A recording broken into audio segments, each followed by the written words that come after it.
పశ్చిమ బెంగాల్లో రాజకీయం ఒక్కసారిగా హీట్ ఎక్కింది.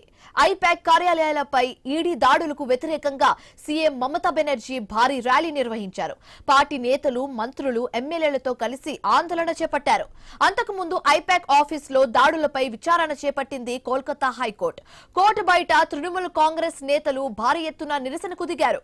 మమతా బెనర్జీ ఐపాక్ ఆఫీసులో కీలక ఫైల్స్ తీసుకెళ్లారని కోల్కతా హైకోర్టును ఆశ్రయించింది ఈడీ. అత్యవసరంగా విచారించాలని కోరగా అందుకు న్యాయస్థానం తిరస్కరించింది. తదుపరి విచారణ జనవరి 14కు వాయిదా వేసింది. అయితే ఈడీ చర్యలను రాజకీయ కక్ష సాధింపుగా మమతా బెనర్జీ అభివర్ణించారు.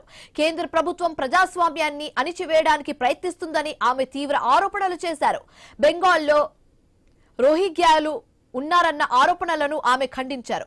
ఇంతవరకు తాను ఒక్క రోహింగ్యాంగ్ ని చూడలేదని, రోహింగ్యాంగ్లు ఉంటే అస్సాంలోని ఎస్ఐఆర్ ప్రక్రియ ఎందుకు జరుగుతుందని ప్రశ్నించారు. కోల్ మైనింగ్ వ్యవహారంలో అమిత్ షా హస్తం ఉందని ఆరోపించారు. తనపై దాడులకు పాల్పడితే ప్రూఫ్స్ బయట పెడతానని హెచ్చరించారు. రాజకీయంగా తనపై దాడి చేసే ప్రయత్నం చేసిన ప్రతిసారి మరింత బలంగా మారుతానని అన్నారు Mamata Banerjee.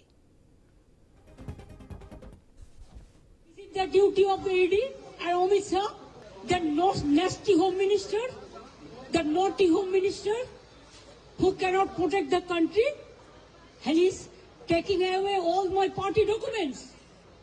If I get the BJP party office, what will be? What will be the result?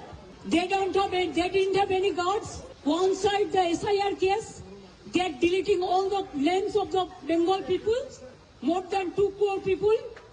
1.5 crore people are being called, 54 lakhs are being deleted without